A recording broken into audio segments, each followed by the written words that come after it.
Sean ustedes bienvenidos a lo que es el tema de enfermedad cerebrovascular o evento cerebrovascular o ictus, que es el tema de medicina interna. Por lo cual vamos a decir que esta enfermedad cerebrovascular son urgencias médicas que van a requerir un diagnóstico y tratamiento de manera rápida y se va a caracterizar por la interrupción abrupta del flujo sanguíneo hacia una región específica del cerebro, lo cual va a producir un déficit neurológico. Para esto va a tener una subdivisión que pueden ser los oclusivos o los hemorrágicos. Los oclusivos a la vez se van a dividir en trombocítico, en oclusión de penetrante o puede ser lacunares y el embólico. Y los hemorrágicos van a estar en intraparenquimatoso y subaracnoideo. También podemos decir o definir esta enfermedad como un evento neurológico que va a afectar el funcionamiento del encéfalo, ya puede ser que sea global o parcial, o ya sea por la obstrucción aguda del lumen arterial o una disrupción sanguínea al parénquima cerebral, al sistema ventricular o subaracnoideo. Epidemiológicamente decimos que es la tercera causa de muerte y la primera causa de invalidez. Se produce más de 500.000 ACVs cada año y estos trastornos van a provocar alrededor de 200.000 fallecimientos anuales. Su frecuencia va a aumentar con la edad y se ha deducido que el número de accidentes cerebrovasculares va a aumentar conforme se incremente la población de ancianos. Ya para el 2030 la cifra de fallecimientos por enfermedad cerebrovascular se va a duplicar. Etiológicamente se va a subdividir en dos, un SB isquémico y un SB hemorrágico. Para eso les voy a dejar con un video, el cual está a cargo del doctor Juan Rodríguez, médico internista, especialista, en la cual nos va a explicar con más claridad y más énfasis para poder entender este tema. Hola a todos, ¿qué tal? Esperando que estén muy bien, vamos a ver en este video enfermedad cerebrovascular. Este es un tema bastante amplio y bastante complejo en la neurología, así que lo que vamos a hacer es ser bastante concisos en los aspectos fundamentales de la misma. Antes de empezar este video, yo te recomiendo que manejes bien estos dos temas, que bueno, también tengo dos videos de este tema y no es por hacerme propaganda, y que son el de la corteza cerebral, áreas de la corteza, para poder entender cuando hay un déficit neurológico, poder interpretar qué parte del cerebro está dañada para saber dónde está el problema. Y el otro video que te recomiendo es el de irrigación cerebral, ya que este es un tema netamente vascular, tenemos que saber cuáles son las arterias que se dañan en determinados síndromes vasculares. Así que cuando ya manejes bien estos temas, podemos comenzar. Primero que todo, el SB se lo define como un déficit neurológico agudo que ocurre por una disminución del flujo sanguíneo cerebral, es decir, que en alguna región del cerebro va a disminuir el aporte sanguíneo. Esto puede darse porque se tapa la arteria o porque se rompe la arteria, entonces esta parte específica del cerebro deja de funcionar de manera óptima. Por ejemplo, si esta parte controlaba el brazo derecho, el paciente va a tener una debilidad para poder desempeñar esta función, y así con el resto de funciones como el lenguaje, como la sensibilidad, etc. El SB lo podemos clasificar en dos grandes grupos según su etiología. Tenemos primero el SB isquémico, que es el más frecuente con 80%. Esto ocurre cuando se tapa una de las arterias de la circulación cerebral. Entonces, el déficit neurológico va a generar una distribución específica de esa arteria. Por ejemplo, aquí tenemos que solamente se afecta el territorio que estaba alimentado por la cerebral media del lado derecho. Es bastante específico. En cambio tenemos el otro tipo, que es el SB hemorrágico, que es menos frecuente, que la distribución neurológica que tenga esta va a depender de dónde es la hemorragia y también de qué tanto progresa la hemorragia. Entonces sobra decir que como esta va aumentando, es peor, tiene un peor pronóstico y se asocia más a mortalidad y a complicaciones. Primero vamos a hablar del isquémico.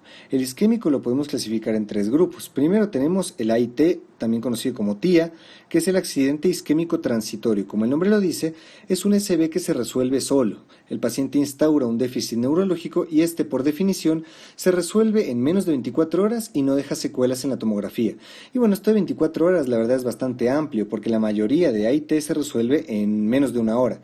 Sin embargo, este es un signo de alarma. Cuando un paciente ya le da un AIT, es un mal presagio. Quiere decir que eventualmente le va a dar un SB más complejo si es que no hacemos nada al respecto. Tenemos también el ictus estable, que bueno, esto lo quiero explicar mejor. El término SB el término ictus, el término derrame cerebral, el término apoplejía, todas son palabras que hacen alusión a la misma enfermedad, son sinónimos para que no nos confundamos.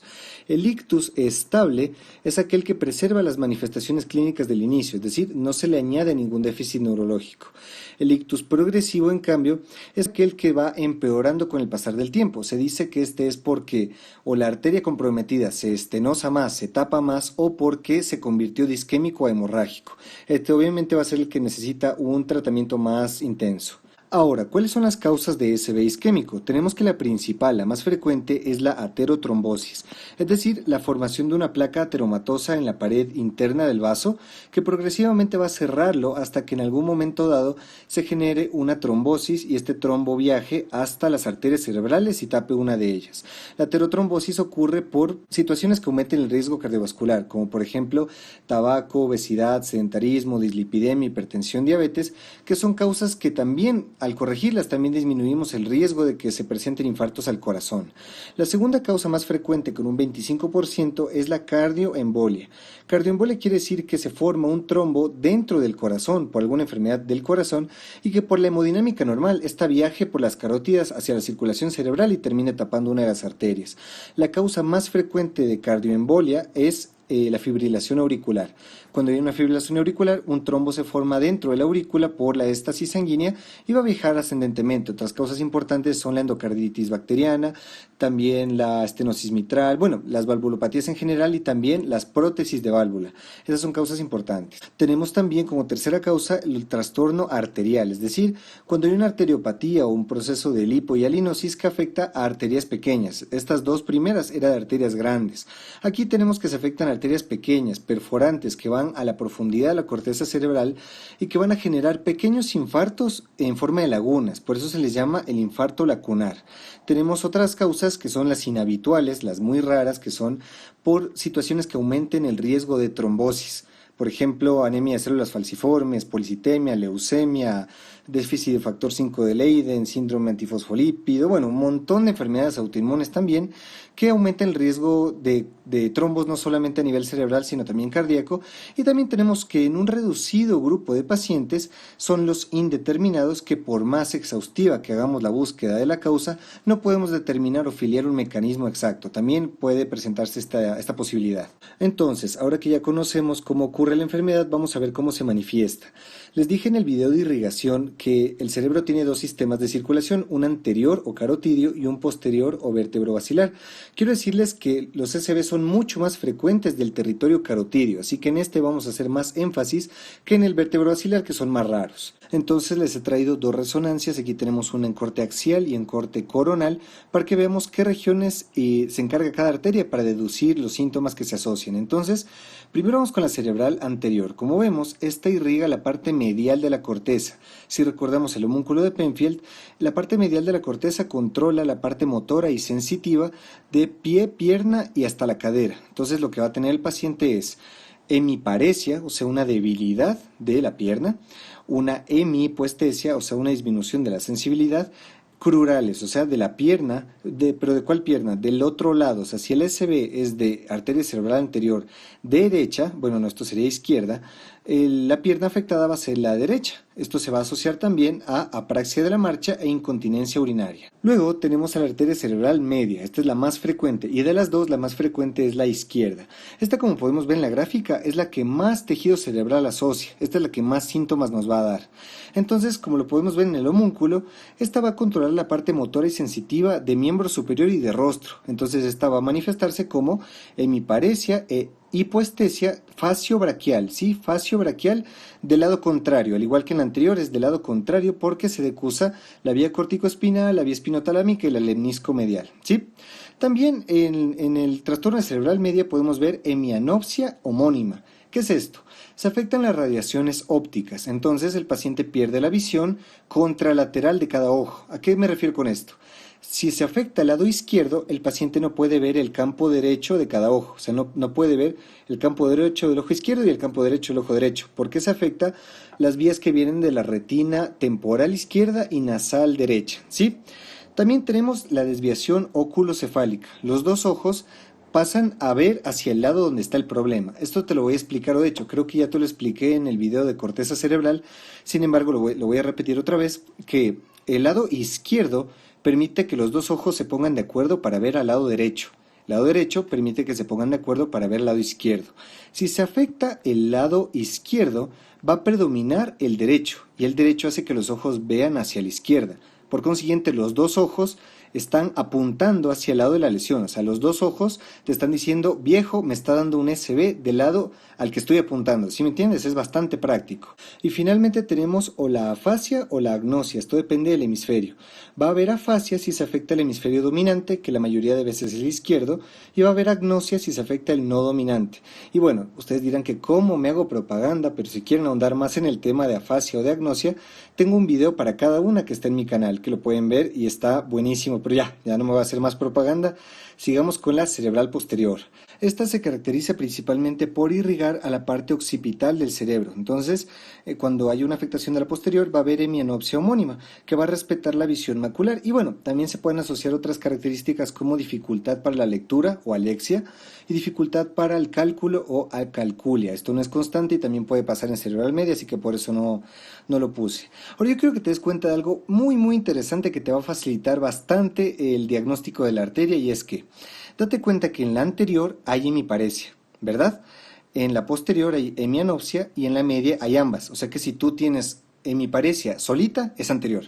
Si es hemianopsia solita, es posterior. Y si es las dos, es media. Es una regla mnemotécnica que te va a ayudar bastante. Y tenemos otras arterias de la circulación carotidia que también pueden manifestarse, como la coroidea anterior, que esta también es rama de la carótida. Esta se manifiesta como el síndrome de las 3 H's, es decir, hemianopsia, hemiparesia e hemipoestesia. Esas 3 H's también están presentes en la cerebral media. Entonces el diagnóstico puede parecerse mucho, salvo que la media tiene afasia o tiene agnosia o tiene desviación oculocefálica, o que en la imagen se ve distinta.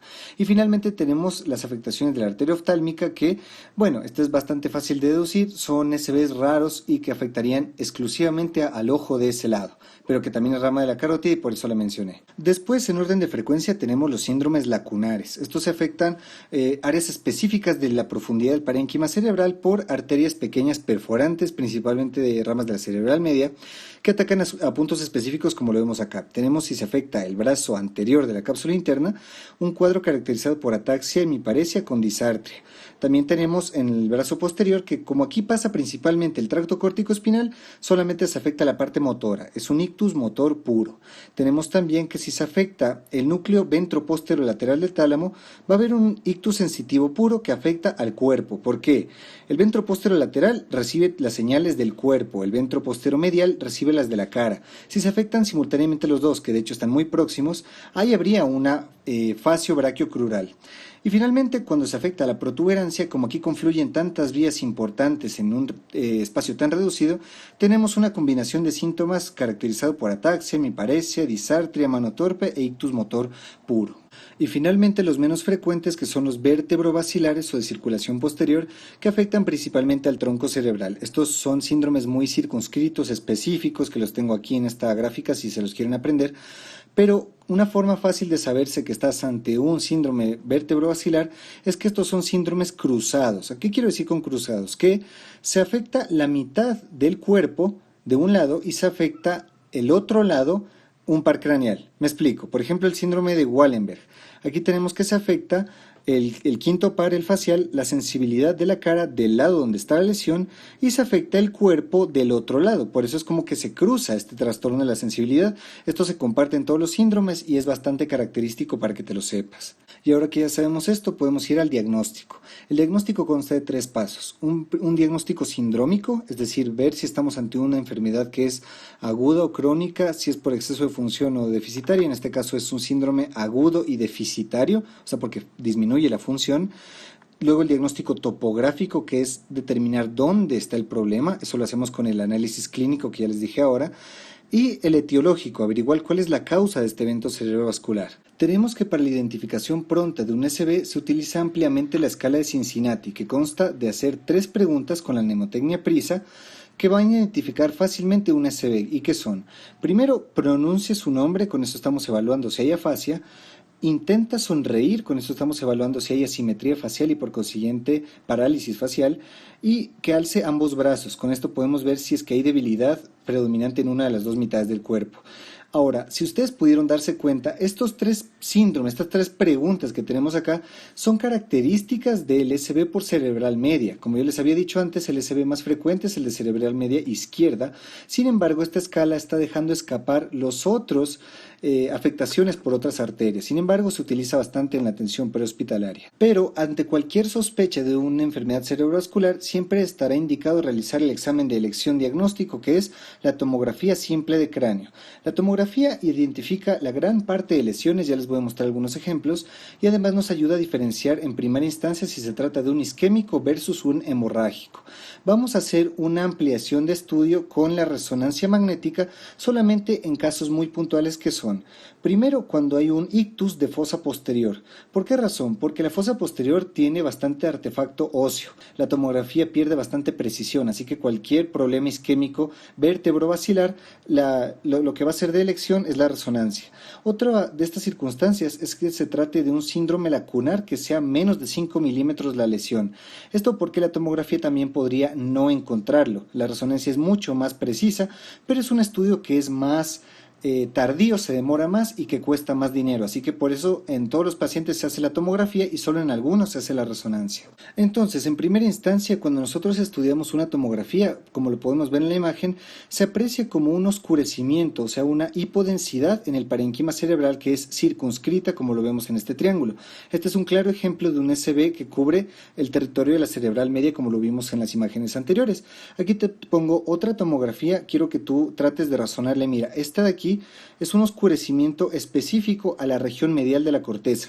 Esto es típico de afectación de cerebral anterior. Aquí en la segunda imagen tenemos solamente cerebral media, este triángulo que se forma de esta forma, y finalmente en la imagen C podemos ver la afectación del cerebral posterior. Solamente es el lóbulo occipital el que se ve afectado. Como ves, es bastante preciso y bastante circunscrita la limitación de cada arteria. Y la resonancia la vamos a utilizar para lesiones de fosa posterior y lesiones muy chiquitas. Entonces aquí tenemos, recordemos que la resonancia se divide en dos secuencias. La podemos ver en la secuencia T1 o en la T2. Aquí les dejo dos tablas para que recuerden cómo se ve cada tejido cerebral en cada una de estas. La que más se utiliza es la T1. Entonces mira, aquí te pongo un ejemplo. Aquí es la T1, que podemos ver que el líquido cefalorraquídeo, al igual que el que está intraventricular como el subaracnoideo, se lo ve negro. Igual es gris oscuro el parénquima de sustancia gris, y el parénquima de sustancia blanca se lo ve gris claro. Y en la de T2 podemos ver que todos los líquidos son de color blanco.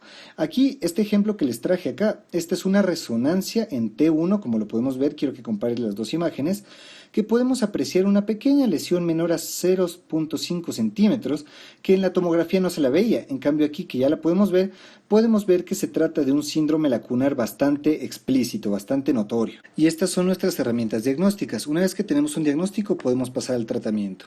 La medida más importante o el conjunto de medidas más importantes que debemos tomar son las de neuroprotección, es decir, evitar el progreso del daño cerebral. Lo primero que tenemos es la hipertermia. Si el paciente tiene hipertermia, debemos bajar la temperatura porque cualquier tejido que esté más caliente va a consumir más glucosa y oxígeno y por consiguiente va a progresar más rápido el cuadro. Tenemos que evitar la hiperglucemia porque también es lesiva para el parénquima, la hipertensión arterial porque puede romper algún vaso y generar que el isquémico se convierta en hemorrágico, y también cuidar los descensos bruscos de la presión arterial. Esto es importante sobre todo en los compromisos de tronco cerebral porque cuando baja demasiado bruscamente la presión, esto empeora porque aquí el cerebro globalmente se queda sin aporte sanguíneo. Y la medida que va a solucionar el problema trombótico es la fibrinólisis. Como les había comentado en el video de infarto, esta consiste en administrar un fármaco que es la RTPA, que lo que va a hacer es activarle al plasminógeno, le va a convertir en plasmina. La plasmina se encarga de degradar a la fibrina y por consiguiente va a romper el coágulo y liberar la estenosis de la arteria para que pueda restablecerse el flujo sanguíneo.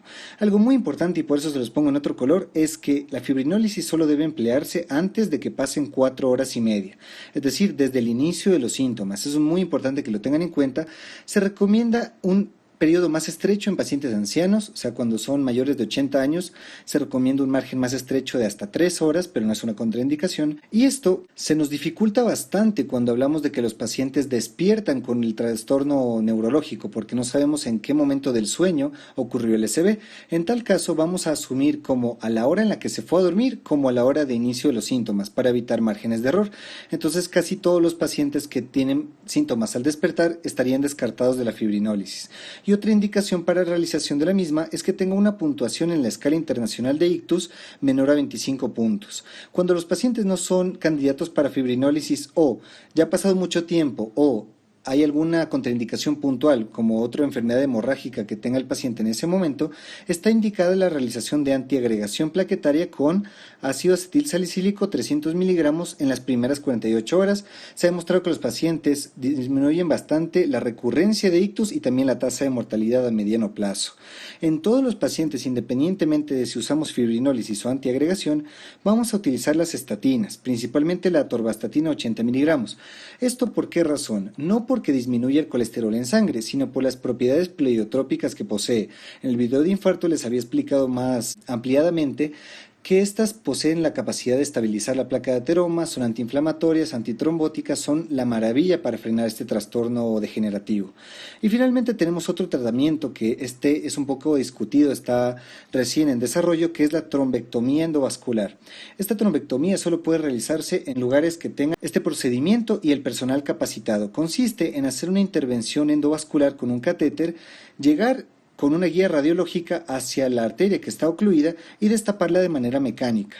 Esta tiene un rango de acción mucho más amplio, puede realizarse hasta 6 horas en pacientes que tenían los síntomas despiertos o hasta 12 horas en pacientes que recibieron estos síntomas durante el sueño. Esto nos brinda un margen mucho más amplio, la única limitación que tendríamos es que no se realiza en todos los lugares y que falta gente que esté capacitada para la realización de esta técnica. Y bueno, por supuesto que es importante tratar el SB, pero más importante aún es prevenir que aparezca. La prevención primaria hace referencia a actitudes que vamos a realizar para evitar que el paciente tenga su primer SB, porque recordemos que este puede dejar secuelas de por vida. Lo primero, lo más importante es el tratamiento de la hipertensión arterial. Con esto no solamente prevenimos el isquémico, sino sobre todo el hemorrágico. Recordemos, como les dije al inicio, el hemorrágico se asocia bastante a hipertensión arterial.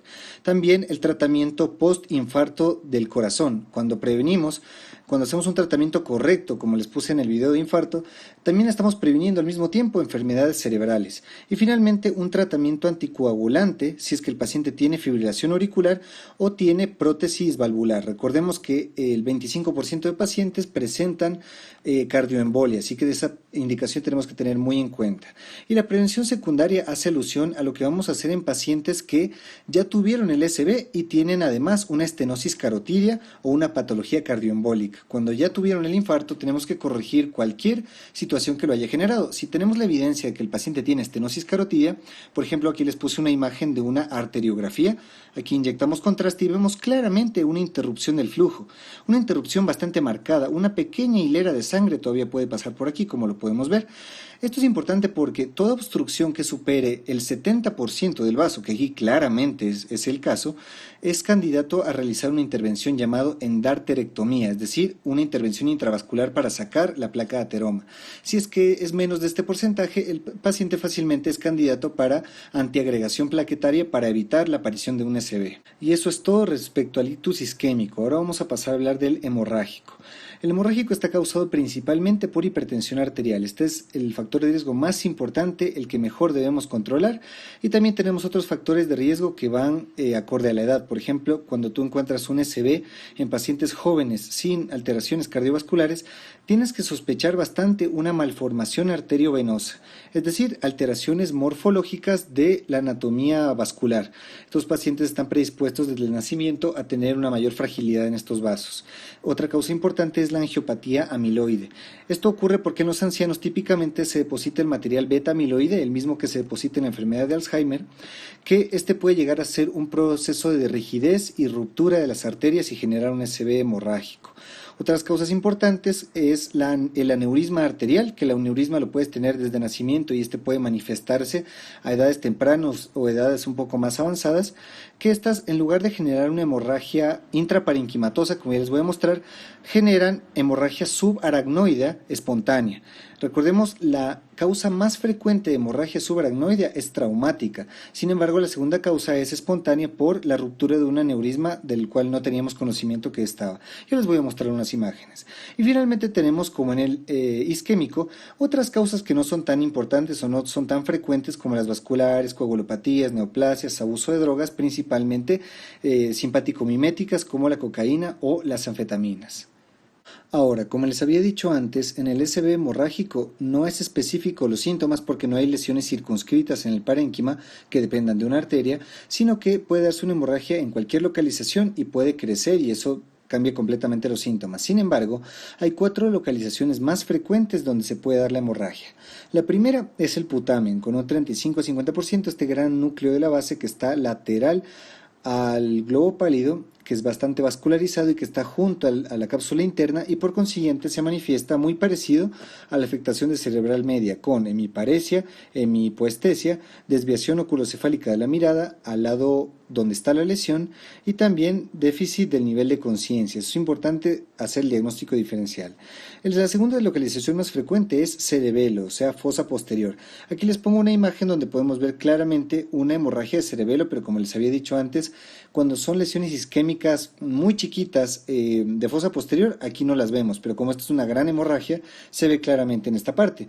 Esto se caracteriza principalmente por una cefalea del tipo posterior. El paciente presenta una cefalea que no cede a analgésicos comunes, ataxia, obviamente, con todos sus acompañantes, disdiadococinesia, descoordinación de la marcha, hay vómito e hidrocefalia, y esta es muy peligrosa por la localización, puede generar compromiso de tronco y una herniación cerebelo-amigdalar que puede comprometer la vida. También tenemos la hemorragia de tálamo en un 10 a 15% que se caracteriza por hemiparesia acompañada de síndrome talámico, es decir, se afectan los núcleos posteriores del tálamo por donde llegan las vías espinotalámicas y el paciente va a presentar un cuadro desproporcionado a la sensibilidad, es decir, una alodinia con hiperpatía. Tú realizas estímulos no dolorosos en el paciente que le provocan un gran dolor, es una respuesta muy desproporcionada. Y finalmente tenemos las hemorragias de protuberancia, que esta es una parte muy importante del tronco cerebral donde pasan muchas fibras en un espacio muy corto, entonces es bastante proclive a dañarse y a generar cuadros de muy mal pronóstico, como el paciente entra en un coma profundo, en una miosis reactiva y tiene un muy mal pronóstico a largo plazo. En cuanto a diagnóstico, al igual que en el SB isquémico, cuando tenemos síntomas neurológicos agudos, pedimos la tomografía y los hallazgos que vamos a encontrar son, que de hecho es bastante llamativo, no pasa por alto esto, que es una imagen circunscrita hiperintensa, o sea, la sangre aguda cuando recién se está derramando la vemos hiperintensa, con un halo hipointenso que corresponde al edema cerebral periférico que tienen, como lo ves, una imagen hiperintensa con un halo hipointenso característico de hemorragia intraparenquimatosa, como lo vemos en la gráfica. Y aquí te traje algunas imágenes, por ejemplo, mira, esta es una hemorragia de cerebelo, esta es una hemorragia de ganglios de la base, probablemente de putamen o de globo pálido, y esta es una subparietal, esta es un poquito más superficial y más grande. Todas comparten la misma característica. Es difícil no darse cuenta de que se trata de una, y si quieres un diagnóstico más específico, podemos hacer una resonancia magnética, como te pongo aquí 2 ejemplos. Aquí tenemos la secuencia en T1, como les digo, aquí el líquido, el cefalorraquídeo lo vemos negro, el del espacio subaracnoideo y el intraventricular, y la hemorragia aguda la vemos blanca, al igual que la tomografía, y en la secuencia de T2 vamos a ver que la sangre adquiere la misma coloración que el líquido cefalorraquídeo, es decir, un blanco totalmente intenso. Si se tratara de una hemorragia subaracnoidea por rotura de aneurisma, podríamos determinar que ésta se encuentra intraparenquimatosa, pero sigue una distribución muy uniforme como un pentágono y unas líneas que forman una estrella. Esto corresponde a que, como está en el espacio subaracnoideo, esta se va a llenar bastante en las cisternas que están alrededor de la silla turca, en la cisterna interhemisférica, que es la que se va hacia adelante, y hacia los lados las cisternas que se forman por las cisuras de Silvio. Entonces vemos una estrella circunscrita y hiperintensa, como la podemos ver en esta imagen. Aquí tenemos otro ejemplo donde, como vemos aquí, se acumula bastante sangre en la interhemisférica, y aquí tenemos una que es más discreta, pero que claramente se puede ver este patrón de estrella. Cuando tenemos una hemorragia subaracnoidea, tenemos que hacer un estudio más ampliado. Bueno, cuando es espontánea, cuando es traumática no hace falta, pero cuando es espontánea tenemos que buscar aneurisma. Entonces vamos a hacer un estudio más detallado que es la angiografía cerebral, donde vamos a inyectar contraste dentro de las arterias para poder verlas por dentro. Este estudio es normal. Quiero que veas aquí abajo, son las mismas proyecciones, aquí para que te ubiques puse los nombres de las arterias, donde podemos ver claramente un aneurisma muy grande que potencialmente podría estallar. Aquí podemos verlo claramente, aquí está justamente en la bifurcación de la arteria basilar, es una de las localizaciones más frecuentes, en cuyo caso tendremos que hacer un tratamiento quirúrgico, como vemos en la imagen, colocando un clip que cierre la comunicación intravascular entre el aneurisma y el resto de la arteria, para que éste no se someta a los cambios de presión y no tenga esa tendencia a romperse. Y finalmente vamos a ver el tratamiento de la hemorragia intraparenquimatosa. Tenemos que saber que si no actuamos rápido, esta hemorragia puede ir en aumento, puede crecer, crecer y crecer y generar complicaciones del tipo mecánicas. ¿A qué me refiero con esto? Inicialmente el cerebro compensa esta situación mediante el mecanismo de Monro-Kelly. Se refiere a que como el cráneo es una cavidad rígida y no puede expandirse, el cerebro compensa la presión eliminando otros componentes como sangre venosa, líquido cefalorraquídeo, los elimina más rápido para hacer más espacio para el hematoma. Pero llega un momento en el que el hematoma es tan grande que ya comienza a desplazar estructuras del cerebro y genera complicaciones como las hernias. Las hernias ocurren cuando un tejido cerebral se desplaza a un compartimento que no le corresponde. Por ejemplo, tenemos la hernia subfalcial, donde un tramo del hemisferio medial comienza a desplazarse al otro hemisferio a través de lados del cerebro. Esto generaría la compresión de la arteria cerebral anterior y por consiguiente un SB isquémico adicional. Otra complicación sería la hernia transtentorial, en la cual tenemos aquí el tentorio que divide a la fosa anterior y a la posterior. Aquí se introduce una parte del lóbulo temporal, el uncus, que puede llegar a comprimir los pedúnculos del mesencéfalo y también el tercer par. Esto también es importante y da bastantes síntomas y puede ser bilateral también, pero la hernia más peligrosa que tenemos que evitar es la cerebelo-amigdalar, que es cuando la amígdala del cerebelo se introduce en el agujero magno aplastando el bulbo raquídeo. Cuando pasa esto, el paciente interrumpe la respiración y también la frecuencia cardíaca y fallece al instante. Así que estas complicaciones las podemos prevenir con un adecuado tratamiento.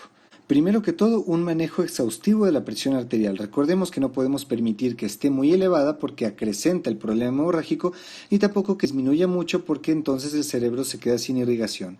Segundo, podemos reducir la presión intracraneal utilizando agentes osmóticos que reduzcan el edema cerebral. ¿Esto cómo se logra? Cuando tú en la sangre introduces demasiada carga osmolar, obligas a que el líquido que está en el espacio tisular se pase al espacio intravascular, porque este jala agua por un efecto osmótico, haciendo que el agua se elimine por el riñón y con esto estamos desplazando líquido y disminuyendo la presión intracraneal. Algunos agentes osmóticos muy comunes son el manitol o la urea. Y el intervencionismo, la neurocirugía, no se recomienda mucho para estos pacientes porque la mayoría de veces se trata de hematomas intraparenquimatosos. Como son tan profundos, llegar hasta este punto por intervención sería muy invasivo y terminaría lesionando muchas vías importantes. Lo que sí se tiene un consenso general es que sí se pueden operar cualquier hematoma cerebeloso que tenga más de 3 centímetros o que esté asociado a deterioro del nivel de conciencia. Los drenajes de cerebelo son mucho más fáciles de realizar y no comprometen vías tan importantes como en los hematomas de otras localizaciones. Y se recomienda la realización de un drenaje ventricular externo cuando la hemorragia invade los ventrículos laterales, porque aquí ya pasa a ser una hemorragia intraventricular. Cuando la hemorragia pasa a ser intraventricular, comienza a generar una hidrocefalia. Entonces esto ya es una indicación directa de evacuar este exceso de líquido para evitar las complicaciones posteriores. Y eso es todo, mis amigos y amigas, muchas gracias, espero que el video te haya gustado, te haya servido. Si tienes cualquier duda, comentario o sugerencia, te invito a que la coloques en la sección de comentarios. No olvides suscribirte para ver más clases de medicina y ahora tengo una cuenta de Instagram que la puedes seguir, que tiene bastante contenido médico y preguntas todos los días. Que te vaya muy muy bien.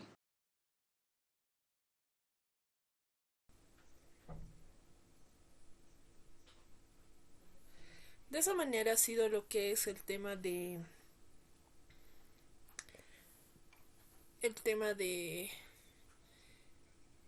enfermedad cerebrovascular. Para eso vamos a hacer un breve repaso en la cual nos dice que las causas del infarto cerebral pueden ser trombosis de seno venoso central, la anemia drepanocítica, las displasias fibromusculares, las arteritis de la arteria temporal, también lo que es las arteritis necrosantes o granulomatosas, y los fármacos, entre esos están las anfetaminas y la cocaína. Entonces yo pienso que la explicación ha sido súper clara, precisa, en la cual nos va a ayudar bastante a lo que es el tema en todo este caso, ¿no? Para que nosotros podamos estudiar y desarrollarlo de la mejor manera. Obviamente te invitamos a que tú puedas leer el libro de Harrison, ¿no? Entonces, te esperamos en el próximo tema. Y nos despedimos con esto que dice: oye, por ti murió Cristo, resucitó y ahora vive. Cristo te ama. No olvides las oraciones. Estamos pasando por tiempos muy muy precarios con todo esto del virus, pero no nos olvidemos siempre dar una oración a Dios, ¿no? El principio de la sabiduría es el temor a Jehová. Entonces te esperamos en el próximo tema. Gracias.